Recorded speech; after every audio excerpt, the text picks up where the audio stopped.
How do you grow your franchise system? For sure, we have to sell franchises and we want to have good unit economics. But no matter the size of your franchise system, whether you're a startup, an emerging brand, or a thriving, mature franchise system, now's a moment, a time to evaluate your why, your core values, your team.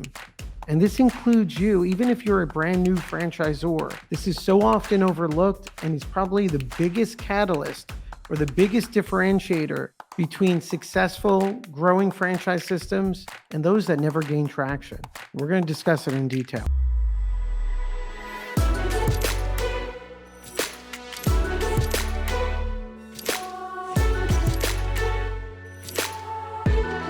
Dave, I've been waiting to do this together. It's Dave Gullotti from EmmerScale, and Dave works with so many emerging franchisors and really gets under the hood and into the strategic planning. And just between our conversations together, Dave, I'm so excited about what you bring to the table in terms of strategy, planning, culture. I thought this would be a perfect topic for our subscribers, which is we want to build a winning franchise system. And what's the strategy, the foundational strategy to put in place in terms of team and culture? So I know we're gonna go through all this, but Dave, it's awesome doing this together. Yeah, Charles, obviously we've known each other for a few years and worked with several mutual clients together, serving them well and with excellence. And I've always been a big fan of what you guys do and what you represent. And I'm excited to have the opportunity to share a bit of what kind of we do and what I feel like the gifts that we have as an organization. And my personal passion is people strategy. And there's a lot of different components to it. Happy to walk through some of it, share some wisdom and knowledge, and hopefully it'll be helpful to the listeners. Yeah, Dave. So, right, we work with so many mutual brands, and it's always great. I love just having the conversations, not only for our clients, but for my own strategic planning for our firm. There's so many franchisors out there. They become a franchisor. They're selling franchises. Things aren't right. You've seen the difference. The brands that propel and grow to a special level, and the brands that get stuck. And it's not necessarily because they don't have the right team or they don't have a great product, service, or brand. There's something different. And for me, it always points back to strategy, team, and culture. And this is your expertise. So how do you work with franchisors? And more importantly, what's the advice and how do you get them to focus on a winning strategy? Yeah, so a lot of times the franchisors, when they're emerging, when they're coming out of running, a proven corporate organization, maybe have one or two franchisees that they've tested the concept out and proven the unit level economics out, and they start to scale. The first thing that they struggle with is making the transition from being a business operator to being a franchisor, which is a hugely different distinction. A lot of times they'll have team members that are very well skilled at working in the business, understanding the business, but they don't understand franchising. And it truly, as you know, is a different animal. It's a different business. So I always say to anybody that's getting started and really wants to ramp up and scale using a franchise model, you are no longer in the business that you've been in. You are in the franchise business. You are a franchisor. And that starts a different whole perspective. And so when we talk about people strategy specifically, a lot of times franchisors have great strategy around, how are we going to deliver the service and what's our differentiation in the marketplace? And hey, we've got some scalable systems and processes. And so we feel like we've proven our business model. But the thing that's unproven is the people side of the business.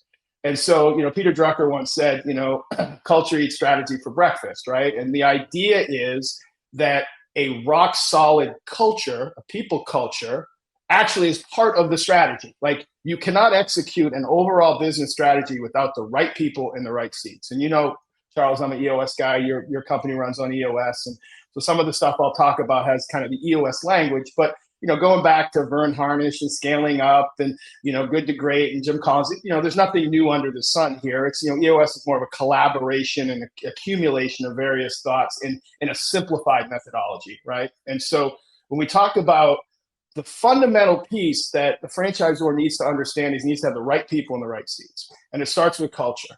And so, core values, it's been a buzzword. Oh, we need to get core values.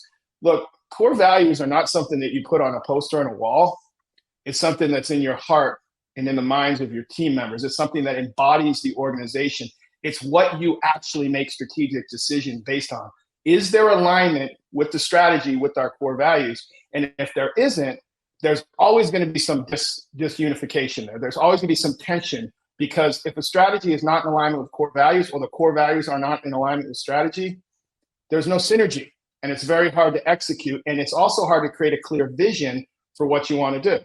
There's a thing, a Bible quote says, where there's no vision, the people perish, right? It's this idea of, without a clear vision, you cannot be successful. You cannot scale because people don't understand what to expect. And so I think the biggest part is looking at your organization first and saying, what are our core values? And even though we may have them, a lot of people have them, are we actually living them out? We talk about different types. Patrick Lencioni talks about core values as being kind of the core values, but then most core values that companies have are actually aspirational values. They're things they wish they were.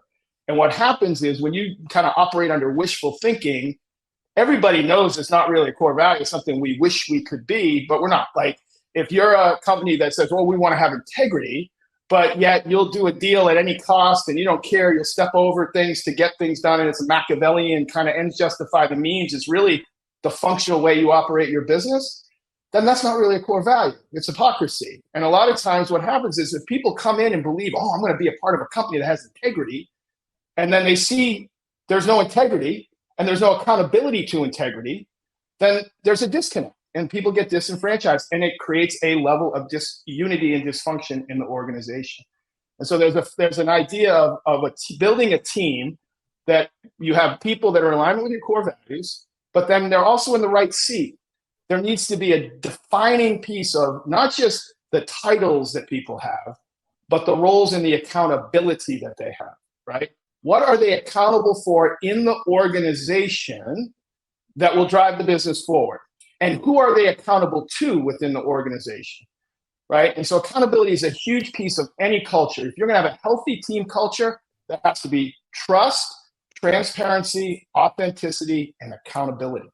And if you don't have any of those things, or you're missing a couple of pieces, you're going to have an organization that's always grinding against something. Again, you can set up the best systems and processes, the best branding, the best marketing strategy. But if your people are not aligned and you don't have synergy at the people level, you will not effectively scale your business. You will struggle, you will fight, and you will run up against all sorts of issues that are solved only by addressing the people problems. We're going to backcast a little. Startup franchisor, emerging franchisor. There's, at certain elements, panic. It's like, Dave, I get all this. I get what you're saying.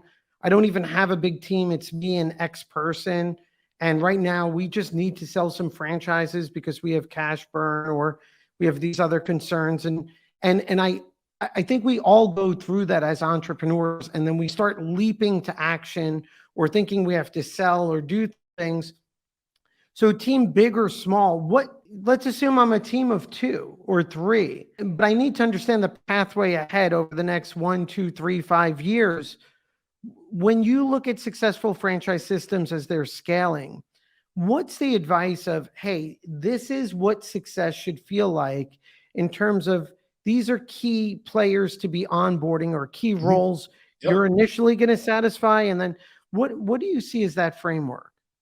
Oh, absolutely. So first of all, any organization needs a visionary and an integrator, right? So the CEO, COO, even if you don't have those titles, there has to be somebody that's constantly casting the vision, and they are constantly reinforcing what the business needs to look like. There needs to be an individual. Now, this can sometimes be the same person. Charles, an entrepreneur, when you start out, you got to wear all the hats, right? And so the idea is you got to have the visionary part of your brain and the integrator part of your brain. And the innovator is the one that takes the vision, brings it down to earth, and actually activates it and gets it actually moving, right? So there has to be that kind of dynamic. Even if it's one person doing both, there has to be a distinction in the roles that the one person's doing, right? And then the other thing is, you want to look at your operationally. You need somebody that's going to lead the operations. So whether it's director of franchise operations, VP of franchise operations. Now, a smaller company is going to start, and they're going to do, that VP operations will do everything, right? They'll do onboarding, they'll do training, they'll do launching, they'll do ongoing support. They'll provide all that infrastructure directly to the franchisees as they start selling franchisees. Now, in some cases, right when you're starting, you got the visionary integrators, one person. You got to get another person that can handle the day-to-day operations. If, as a franchisor, the founder CEO cannot handle all of those three roles at once. Okay, so you need somebody out in the field working with the franchisees, onboarding them, training them, supporting them. All right. You also need a finance component. You need somebody that's going to have the ability, somebody that's more than just a bookkeeper, that can understand the transactional dynamics. And you know this, you deal with franchise agreements, right? Money coming in, deposit, how that money is actually allocated, right? And obviously, the deferral process around some things, right? Understanding state laws, somebody that can handle the finance. Now, that person might be outsourced to start. You can hire a fractional CFO or controller. Firms do that. There's a lot of folks that do that. But you need somebody that's going to be accountable for the financial. Again, that's not the founder CEO, all right? Then you need somebody that's going to provide sales and marketing leadership. Now, we're talking about two sides of it, right? You've got franchise development part of it, the franchise selling piece, and that can either be done in-house or outsourced through an FSO or various, there's lots of freelance development people that you can kind of come in and hire them on a per diem or results-based, performance-based program. So this again doesn't necessarily have to be an in-house person. Now, if you're a founder CEO and you've got the operational and the finance piece, sometimes the founder CEO can be in that kind of sales development role for the franchise selling.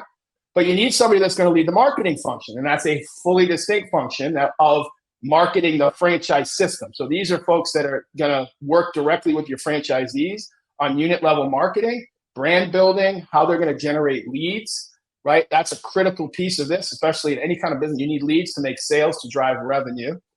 And so those are the core, like if I'm just getting started, I need 3 or 4 people, it's that kind of structure. Now, as you scale on the operations side, you're going to have like onboarding specialists, training specialists, launch specialists, as you scale up, franchise business coaches that can work directly with the franchisees. That's all going to be in their franchise operations.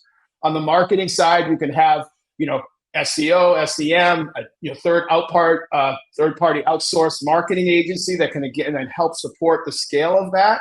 On the franchise development side, again, you can build continued infrastructure there as you scale and you bring on more capacity that you need. And then on the finance side, then now we're going to go from maybe a full, fractional to full-time, or we'll get a staff accountant or some bookkeepers.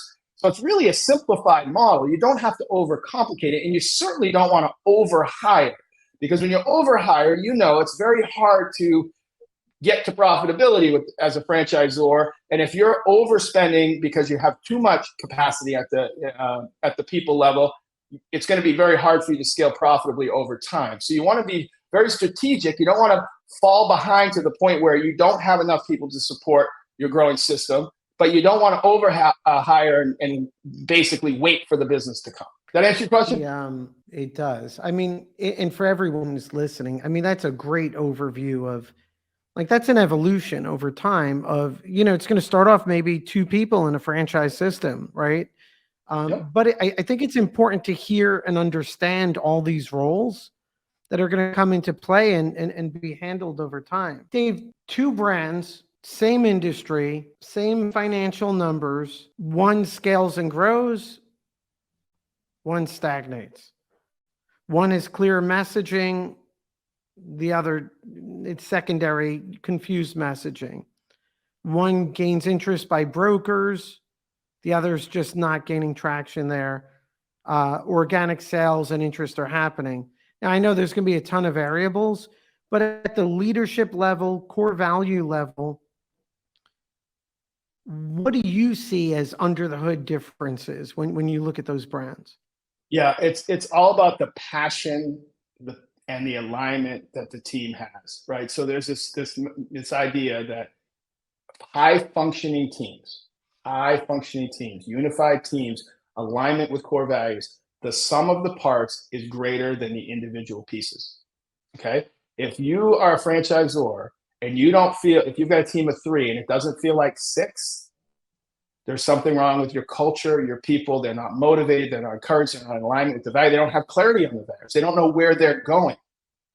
People, especially millennials that are generally going to come in a lot of these, positions, they're rising up through the ranks in franchising. Lots of millennials. They need to feel like they're part of a purpose and a mission beyond just the service that's being delivered to the clients. There has to be a bigger purpose, a why. Why, and then alignment around that why. And people that are not bought into that why need to come off the bus, right? So this is all about alignment, getting the right people in the right seats, and alignment with the vision and the values of the company and the mission beyond just delivering the service. That's the key differentiator. Because what happens is you just get so much more output from people when they're like that. They will run through a wall. And it's not about compensation. You compensate them fairly, but they're not going to leave. If they're a $75,000 employee, they're not going to leave for $78,000 or $80,000. They're going to stay. Why? Because they're bought in. The other thing is making sure they feel valued. Okay. The old kind of command and control and kind of my way or the highway leadership is not working. It's not working. It doesn't work anymore. So leaders, and I work with I do a lot of one-on-one coaching with founder CEOs, that we work through mindset and mentality changes where they empower, they encourage, they don't coddle, right? They don't, go easy and just to be nice. No. This is firm but fair. This is setting the expectations, holding the bar high, giving them the tools they need to succeed, and then holding them accountable to that success and holding themselves accountable. That's the other thing. Accountability starts at the top and moves down. Those kinds of organizations, those are the ones, all things else equal, are the ones that are exceeding and succeeding way beyond just another company that might just, hey, we're okay, everybody's good, nothing great. It's the people. We had our leadership quarterly meeting 2 weeks ago or a week ago. And as our team has grown, I've seen the need, like we need a full team meeting. And so following our leadership team meeting, I spent the day putting together a presentation for the full team. And at the beginning, I felt lost because sometimes you lose track of things. I was honing in on the why, how, why. And it's so powerful when you really focus on your why. And you need to be reminded. What blew me away, Dave, a couple of months ago, I conducted reviews one-on-one with our team members. And, right before I'm like Googling, what are good questions asked during a review? There were some good ones. One was, what do you love about working with this organization, this company? And what do you not like? And the love part, the answers really were revolving around the why. Mm-hmm. And the mission, that entrepreneurial always mission. Do, Charles. Always. And as leaders, as CEOs and founders, if we're not cognizant of that and we lose sight of that, then we're at a strategic disadvantage. If we do a SWOT analysis, it's a weakness and it's a threat, because the threat is somebody's going to come in with a why that's pronounced and take your talent. Because again, it's not even money. It's wanting to be a part of something that matters, and they feel like they are a part of fulfilling the why. I love that, it takes me a while to connect dots, Dave, and I love this conversation. And now for the franchisors, when you're thinking about your why, we're talking about building up a compelling team. That's right. But also when you have that powerful why, it's not marketing, it's genuine, and your actions need to follow it, but your communications with brokers and franchisee candidates, everything's amplified. And when we speak with franchise buyers, sure, they want unit economics, but they want to believe in that bigger mission and bigger good. Yeah, and all things equal, if they're looking at two concepts and the item 9Ts look the same and they're getting similar financial validation, the thing that is going to set that apart, not only with being, let's say you come to a confirmation day, you see that energy within the team. Right, it's contagious, and you can't control it. It's just real. It's authentic. It's organic. But then even as they look at other concepts, they're going to pick you because they feel like more connected. Or here's the other part, or they won't. And so that actually helps the franchisor, because they self-select, where if they're not in alignment with your values, your culture, what your mission is, and the why beyond the transactional stuff, not having to be a part of your system it's a blessing in disguise. It's not just a transaction. You want to build partnerships with like-minded people, right? So it's an opportunity to have a self-selection, because people either resonate with it or they won't, and it's okay either way. Dave, when you're working with franchisors and the why is missing or they're not seeing it or there's something off organizationally, what are some of the signals or symptoms you see when there is no clarity on their why? Well, there's two types that I see of like where there's no whys in an organization. One is the founder CEO has it in their brain, but they haven't communicated it effectively. And so here's the biggest thing. A lot of times I'll hear, well, we have core values and we have mission vision. Well, how often do you talk about it? Well, it's over there on the wall. Well, how often do you talk about it? Well, not a lot. Do you know them? Could you recite them? Well, no. Well, here's the big idea, and it's an EOS term. It's called cascading messages. The visionary, and again, if you're a CEO and you're wearing multiple hats, the visionary hat that you wear, one of the biggest things that you have to do is cascade the vision, mission, value constantly. And I remember I always get, well, these are adults. They're going to think I'm crazy if I say it like every day. No. They're not going to think you're crazy. They're going to think this guy's sold out and he's all in, and I want to be a part of this, or I don't. And either way is good, because then you'll be able to bring someone in that does. Cascade, it's a continual thing, continual. And more, even one step next to that, the leader has to be the one that points out when they are not upholding, like they need to be the chief repenter in charge, because that's leading from out front. What that's saying is, hey guys, none of us are perfect. I don't expect we're perfect, but we're going to hold each other accountable to our core values. And when we do things and we make decisions that are counter to that, I'm going to be the first one that owns that. When you do that, everything opens up, right? So it's this idea of I either don't have them because I don't value them, right? And in that case, nobody's going to value them. I work with a fantastic concept. If I told you the name, everybody think they're the biggest success in the last 5 years in franchising. And the CEO just did not buy into any of this. And he built an organization that's ultimately very dysfunctional, lots of turnover, lots of great talent has left to other franchise systems, and they can't understand why they can't be acquired, and they're kind of just stuck in limbo. All right, that's what's going on with a CEO that just didn't value that stuff. It's too touchy feely. People just come for a paycheck. If you have that mindset, you're setting yourself up to fail, regardless of whether your concept is a unicorn or not. And this was a unicorn concept we're talking about, Charles. But yet I've worked with others that are fully committed, all in, and it's taken them time to get there, and they've kind of learned and grown and been uncomfortable in getting to, because it takes a little bit of uncomfortability to be authentic and transparent and real and all those things and vulnerable as a leader. But when they do, the rewards are just exponential. And smaller teams have gone out and conquered franchising, even though they're not uniform. They've been and Charles, companies like this, we work together with a couple of them. That good, healthy culture, good people doing good things consistently over time, people come, they stay, they want to be a part of something. So again, to answer that question, it's either they don't have a taste for it, they don't want to do it or they want to do it and they've tried to do it, they just can't do it. They just don't know what it looks like to execute it. So my job is to try to work them through that process.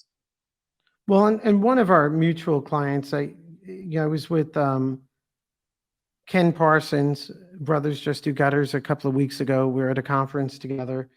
From the start, Ken and Ryan, culture-driven, value-driven, were amazing people. What struck me too, which was eye-opening, we were speaking and he was giving advice to new franchisors. And he said, also, you should be thinking about now. He goes, I think about what does it look like years from now when my franchisee sells their business and the value that affords to their family. And I think the power there too is everything you're discussing with core values and vision in building that amazing team and franchise system. It needs to be there for the franchisees, because in many ways they form the fabric of that franchise. 100%. There's no such thing as a successful franchisor without successful franchisees. It will never happen. And even as franchisors think about what their exit might look like, the fact that they're cognizant of what an exit might look like for a franchisee is that direct connection. It's that belief, Zig Ziglar used to say, if you help enough people get what they want, you will get what you want, right? That mindset, where the idea is, if we can get $1 million valuation franchisees, well, we know that that's going to make, our valuation 5, 10x that, whatever that might be, right? So the idea is, it's an and both. It's not at the expense of the franchisees. It's because of the franchisees. It's because of the franchisees. And I think that is critical. And I've had the opportunity to lead some mastermind groups and have, Ryan Parsons around the table there. And he exemplifies that. They exemplify this attitude that the franchisees are first. And again, lots of others that we can give examples to. But, the idea is it's kind of in their DNA, right? It's just kind of how they're wired. Now, it doesn't always have to start in your DNA. You can learn it. It is something that's learned. And I've seen it happen. I've seen founder CEOs get this. The light bulb goes off and they begin to embrace it. And the good thing about this is that when you start doing it and it's real and it's authentic, you always get positive reinforcement around it. You will always get it because it's that positive. It's not like negativity can come from a positive thing. Now, does it mean early on you're going to lose some tension and, oh, this is kind of weird, or, we're going in a different direction. But once it sticks, oh my gosh, it stays.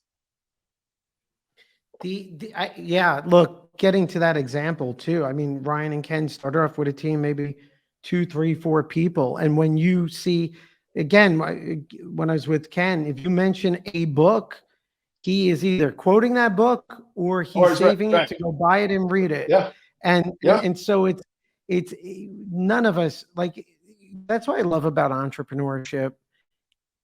It's a learning lesson. It's a life lesson. It's like a journey. And if you're genuine about it and pure in what you're thinking about and a greater good, you focus on how do I make more money and grow business. But what you're going to find out is it has to do with improving who you are and improving the lives of others. And it's amazing. That's right. That's 100% right. So, right. And I love it because you work with, we bump into each other so much because you're working with so many successful brands and EmmerScale and the things you're doing for those that are watching this video now, whether they reach out to you and say, hey, Dave, I know you're always willing to just have a great conversation, or may never, what would be some advice you give now if you were working together, or even if you weren't, and I'm an emerging startup franchisor, maybe I'm a team of 3 people, maybe we have, 2 franchises. What would be your advice to me of, hey, Charles, whether we work together or not, here's what I want you to baseline, and here's what you need to start thinking about? Yeah, and again, we'll get back to what I said earlier. It's really, what I would do is I would do a people analysis. First thing we do is do a people analyzer with the team, right? And so whatever the team is, and that would include analyzing the CEO. And the people analyzer, it's an EOS concept, so it's all about right person, right seat. So the right person is, is there alignment in the core values? If the core values aren't there, you got to get those, because then you have alignment around it. So even backing it up. So if you don't have core values, you got to get it, and then you got to assess alignment with the core values. Here's the truth, guys. Every business has core values, whether they're stated or not. And so if you ask your teams what you think our core values are, they're going to tell you. And you got to let them be honest, because some of them might not be good. And my family motto growing up was the Hippocratic Oath. My mother, chain smoking cigarettes. David, you never better smoke. Well, Mom, you smoke. Well, do as I say, not as I do, right? Like that kind of mindset, growing up in the 70s, that was the thing. That won't work, right? So you got to be somebody that has the character around that. So that would be the first thing, is making sure you got the right people and then right seats relative to the work that you're asking them to do. You got to ask 3 questions, and you got to answer yes to all 3. Do they get it? Do they get the role, the responsibility that's being acted? Do they understand what the expectations are? Do they get it, right? Do they want it, right? Do they want to succeed? Do they want to get up? Do they want to win? Do they want it? Or do they, got to get up, I have to go to work, I have to do this because my boss says? You don't want to have 2 people. You want 2 people, all right? And the last thing is capacity to do it. Capacity is a couple things. One, it's like ability. Can they actually do the job? Are they wired the right way? If it's a sales job, can they sell? Do they know how to pick up the phone and call somebody, right? If they can't do that, they don't have the capacity, the ability to do that. right? If you're asking them to be administrative, organized, detail oriented, and they're all over the place, right? They don't have the capacity to do that job, whether they want to do it or not. And then the other part of capacity is, do they have the capacity to do it within the time that needs to be done, right? So if you're expecting, hey, this is what I need, every week, 40, 50 hours a week, and it takes them 100 hours, and they don't have capacity. And you have to be honest, get it, want it, capacity to do it. Now, here's the deal. Getting it and capacity are two things you can coach, train. Hey, I don't get it because you haven't trained me. I don't have capacity because I don't understand what you're expecting, right? So as a franchisor, as a leader, we have to bring clarity, and we have to make sure they understand what's expected and what winning looks like, right? The one thing you can't coach is the want to. People either have the want to or they don't, right? Angela Duckworth, we use the grit assessment, right? It's this kind of grittiness. You have to have gritty grinder type of people. Franchising is not easy. It's not for the faint of heart, okay? It's a lot. There's a lot going on in franchising. So you need people that have that want to. They want to get out. They want to serve franchisees. They want to grow. They want to learn. And so that's the first thing you got to do with your organization before you do anything, is assess where you are there. And if you realize that you don't have the right people in the right seat, or maybe even as the founder, you're doing things that ultimately you don't get, you don't want, or you don't have the capacity to do, you need to find people that can do those things. You need to complement yourself. The thing I find a lot, especially in smaller franchisors, is there's 3 or 4 people and they all think like the founder, and everybody's frustrated because they're bringing in like-minded people rather than complementary pieces that people do, right? So the other part is you need to do assessments. You need to do a DISC assessments, or a Myers-Briggs, or the new one by the Table Group Lencioni, the Working Genius. It's a fantastic assessment. I highly recommend it. What it does is it talks about kind of how people are successful in the types of work that get done. And so it talks about, wonder and invention, kind of the vision stuff, right? And then there's this galvanizing and discerning piece in the middle. And then there's the execution. And so what I find a lot of times is organizations will miss, hey, we've got vision and we know how to throw new stuff on the wall and we know how to get people excited, but we've got no one to land a plane. We don't have the enablement and tenacity piece of it. We can't get projects over the finish line. We're stuck. And so understanding organizational weakness relative to the kind of how people work is a huge piece of it. So you really got to do the diligence on the people side up front. And then from there, everything else can fall into place.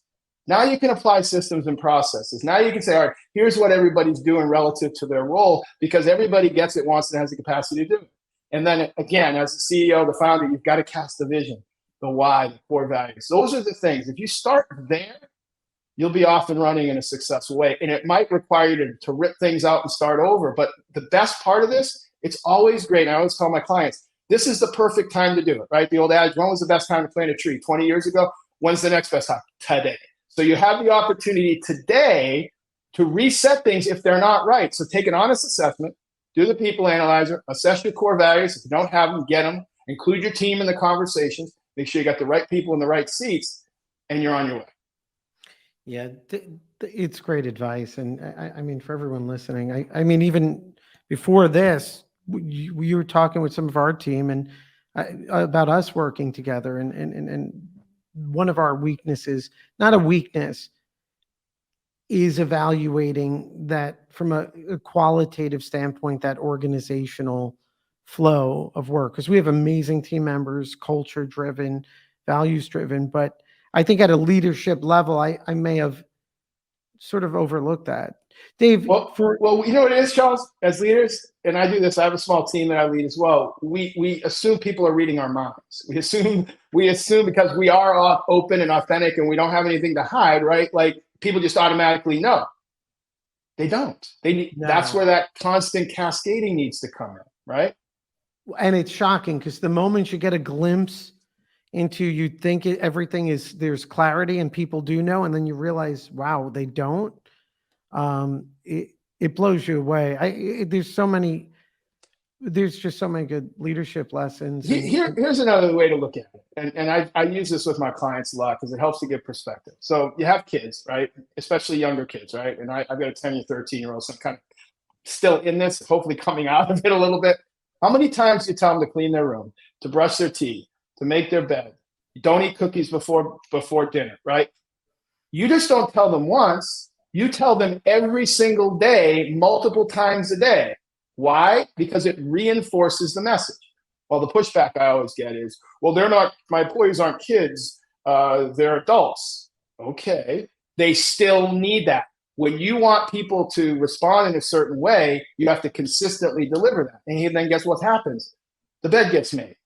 And, the cookie jar is still full before dinner, right? Those things happen because there's a communication. And here's the thing. We don't do it in anger. We don't do it in frustration. We do it because it's our job. That's our job. It's our job as parents, right? So even with my kids, I laugh, I joke about it, and they get it. So it's not this mean, angry, it's this, we're accountable to these things. And here's the thing. When I make a mistake as a father or a business leader, I own it. I screwed up here. I made a mistake. So the next time somebody else makes a mistake, they feel safe to say, yeah, I made a mistake too. That's the biggest thing. Like, we've got to own our stuff.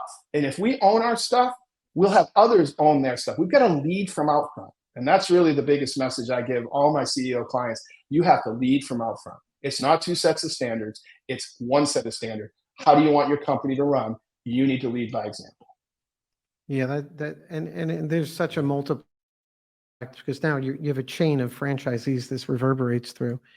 Dave, I appreciate it. We have some amazing subscribers and clients and everyone, our community on this channel. And guys, I could tell you, Dave's a genuine person. If you have any questions, we'll have information on here, and reach out to Dave. I've enjoyed every conversation. I'm inspired when we get off the calls, and I'm inspired right now. So Dave, I appreciate it so much.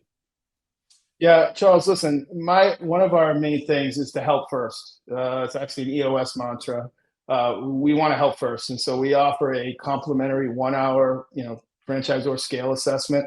We ask, questions to kind of get to understand where you're at, where the pain points are. And my commitment is and it's never been proven wrong, and hopefully we'll continue that streak, is that it's not a sales pitch. It's, wow, I left feeling like I understand more about my business and myself. I've got some actionable items that I can little nuggets that I can take away. And then there'll be an understanding of, potentially where our capabilities and capacity is to help or not. I have a very open hand. You've gotten to know me. I'm very open-handed. We are just starting to kind of get into more branding and, relogoing and just kind of really scaling up. But our core pretense is to always help people, to try to add value to the franchisor community.